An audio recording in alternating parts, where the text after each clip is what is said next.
Season 9 was such a massive season for the show, its highest ratings ever, the move to a brand new channel that reached so many more homes across the country than Logo did, and a batch of queens showing talent that was pushing what drag on television could be. Everything about it was bringing in rave reviews from fans and critics alike, but as we all waited in anticipation for the first ever top 4 finale to come, the biggest moment and the most shocking episode of the season would come out first.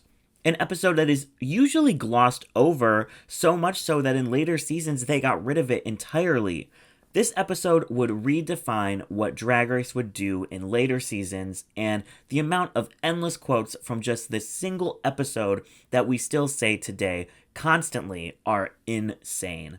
Today, we're going to break down everything that led to the Season 9 reunion, the greatest reunion in Drag Race history. You don't love me. Do I look upset to you? You didn't say JK though. Pheromone, just shut up already. Work fan favorite. It's a 7-word chorus. Oh my gosh. The amount of quotes and amazing moments from this episode is wild. And when I went back and watched this episode for this video, I was literally shocked all over again at just how much went down. There's not a single segment of the reunion that isn't entertaining, dramatic, and hilarious. It truly is a masterclass on how to construct amazing reality television. So, to prepare for this video, I watched every interview I could find of the queens from this season going over what happened. So, thank you to Hey Queen and to Joseph Shepard for that. I've taken a look at basically every detail imaginable that was uncovered by the queens and pieced together this very complex and complicated puzzle that led to such an iconic episode of television. So let's dive into the most revolutionary reunion on Drag Race. Looking at the reception of Season 9, it got the title of being RuPaul's Best Friends Race, which personally I find a little bit unwarranted. Sure, there weren't any massive screaming matches, but there was still drama between Nina and Shay, Trinity and Eureka, Aja and Valentina, Alexis and her teammates in the pilot challenge. Alexis and her closet. There was plenty of stuff going on, but it really was the main critique of the season, that the queens got along too well and there just wasn't enough drama. So it's no coincidence that when the reunion then turned into the WWE Smackdown event of the year, Drag Race edition, everyone was fighting with everybody, everyone had something to say, and everyone had all their tea aired out. But I also don't think it was production that made everything happen the way it did. I think it was more of a perfect storm of many different elements all coming together that led to the blow-ups and the craziness that we got. But first, let's talk about what production specifically did, their hand in what happened, because I think it's the most straightforward. Now, I'm not exactly sure how the old school reunions were done, when they were filmed, all of that, but this was the first season to do a legit sit-down reunion for a full episode with the full cast since season 3. So it had been a long time, and in the seasons between them, there was usually just a recap episode before the finale, or in season 8's case, it was just a much shorter season. But with VH1 ordering 14 episodes and the show for sure having a much higher budget this time around, it makes sense that there would be the time now and the money to make another reunion happen. So you have the factors of, okay, this is going to be our first reunion in 6 years. We have to make it good. But also, the fans think that there's no drama on the season, so how are we going to make this entertaining? 2 big things production did to kind of fan the flames is 1, film it after the finale. It kind of made no sense to film the reunion after the finale was filmed, but air it before the finale, because the queens then know what went down, but they have to pretend that they don't.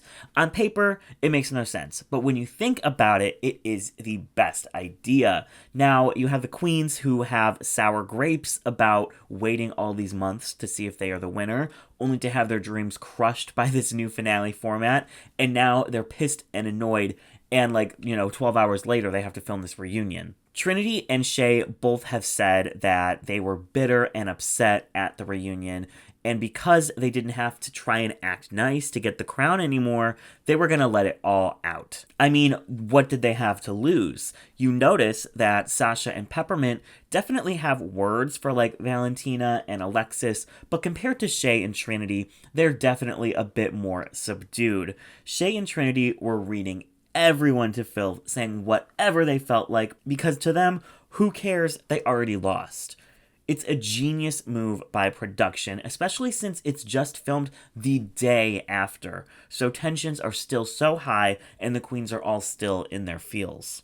The other thing production did to fan the flames is exactly the thing that caused most of the messiest moments of my life: alcohol. Several of the queens mentioned how production was pushing cocktails on them and encouraging them to drink however much they wanted.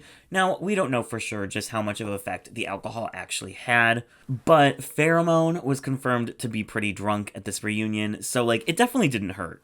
So you have RuPaul bringing up every sore subject in the book that is just bringing up the tensions in the room. The queens are drinking. 2 of them are very bitter, very mad queens who are less than 24 hours from losing $100,000. It seems like a recipe for disaster to me. Or, for the fans, a recipe for some really damn good TV. So now let's talk about the queens themselves and some of the things they have revealed to have happened in between the filming of the season and the filming of this reunion that definitely led to tensions being super, super high. First, you have Nina Bonina Brown, who has been kind of shit-talking some of the queens on Instagram Live. She's still very much thinking the queens did not like her, faked being her friend for the cameras, and are all out to get her. The same thing she still thinks to this day. And fans had been sending these screenshots to the queens of Nina, saying these shady remarks. So a lot of the queens were pretty much over Nina at this point. She had been kind of difficult to get along with during filming, and now she was being difficult online afterwards. Charlie had been coming up with every excuse in the book as to why she wasn't able to lip sync in her elimination episode, but most of all, Valentina. The center of everything, just as she likes it. Getting some really good juice from both Pheromone and Valentina's Hey Queen interviews, it became very apparent just how much Valentina's elimination affected her. Post-filming, it seemed like maybe she had come to peace with it, but once the season started airing and she had become the fan favorite, the queen who everyone expected to win, the queen who everyone wanted to win, she kind of buckled under the pressure of knowing she was about to let everybody down in just a couple of episodes. Valentina says so herself that she had a mental breakdown. She withdrew from everything. So you have Pheromone, who had become close to Valentina after their eliminations, who now felt like she was being ghosted by her and not understanding why. You have several of the other queens who seemed to be annoyed by some of her diva behavior on set and felt like she was pushed by production at times and didn't necessarily feel close to her whatsoever after the filming experience. And now they see the entire fandom rallying around her like she's the greatest queen to ever exist. And now she's basically come out of hiding to be at this reunion and refusing to take responsibility for anything. And on top of all of that, with the show being on a new platform, it brought in a ton of new fans. And with the fan base growing to new heights, so was the hate and the vitriol that they were throwing at the queens. Valentina stans are like the Swifties of the Drag Race fandom at this point. They literally saw Valentina fall into the bottom 2, deservedly, and literally looked at Alexis Michelle and said, "Why didn't you nominate yourself to go home, you ugly bitch?" I mean, the nerve and the gall, that is insane to me. So, not only did Valentina rub some of these queens the wrong way, but now her fans were calling them all ugly, untalented whores. And since Valentina is nowhere to be seen, no one is facilitating this group of people to, go away, to shut up. So basically, Valentina was this meme at this point, and the queens were not having it. The layers of tea just going into the reunion. Juicy tea. And that's just everything before the queens even come in to sit down. So the reunion starts with Alexis Michelle being absolutely dragged to filth by RuPaul and the queens.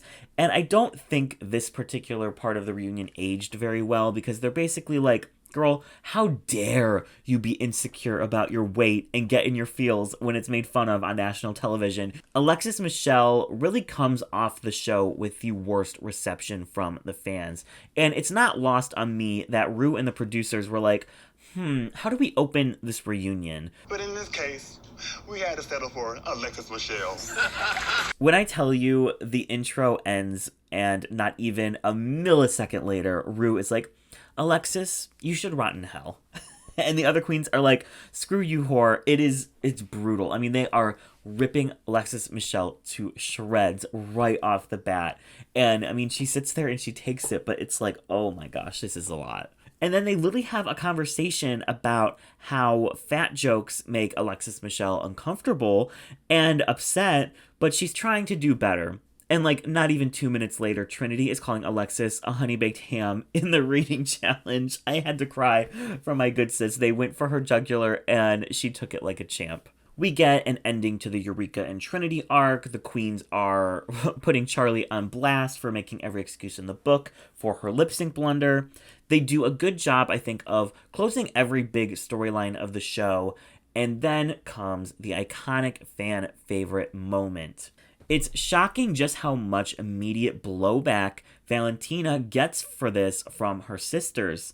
It might be Aja and Farrah saying the most, but the vibe of the queens is that they all pretty much agree.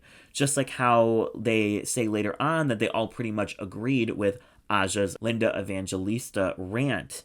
From the queen's perspective, this was the final nail in the coffin against a queen who they didn't consider congenial, they didn't think deserved as much praise on the season, and who was not meshing with the cast as well as the rest of them had. Put all of this chaos together and you get one big old heaping spoonful of amazing television. And it's nice to know now that the cast in general are fine and have moved on from all of this. Farrah and Valentina are friends, and despite the show trying to set them up as enemies again on All Stars 4, they didn't take the bait. The show has since tried to recreate the magic of this reunion. Specifically at the reunion for the very next season, Ru tries to set the Vixen straight, kind of like she did with Alexis at this one. She fans the flames of the war between Eureka and Vixen, but unfortunately for Vixen, Eureka made the finale with a pretty good shot of winning, so they couldn't tear her down the episode beforehand. Ru takes Eureka's side, Vixen storms out, and instead of the drama being kind of fun and chaotic like on season 9, it just felt mean-spirited and nasty here. Season 11, you think would have an iconic reunion because that entire cast hated each other during filming, but it seems like most of the girls had made up and moved on, and most of the drama at that reunion felt kind of forced and fake for television. And then we get the shitty at-home reunions for seasons 12 and 13. Season 14, I forgot there was even a reunion at all until I looked it up, and it sort of came back to me. What I'm getting at is this truly was lightning in a bottle. Season 9's reunion is such an iconic mess that it can't be recreated because there were so many specific factors that went into play that all kind of just boiled over at the same time. To me, it's guilt-free television, knowing all the girls are friends now, for the most part, and they probably all look back on this and laugh at just how iconic a moment of television they made. I want to thank you guys so much for watching. I want to thank all of my amazing, iconic patrons, specifically the ones that signed up for my new tier. So thank you to Crimson, Jack, Ryan, and Seth. We have one more Season 9 video coming out where we're going to look at how the season would have went if it wasn't rigged. That will be coming out very shortly. I hope you're all having a wonderful start to your fall. I know here in Cleveland, it is finally fall weather.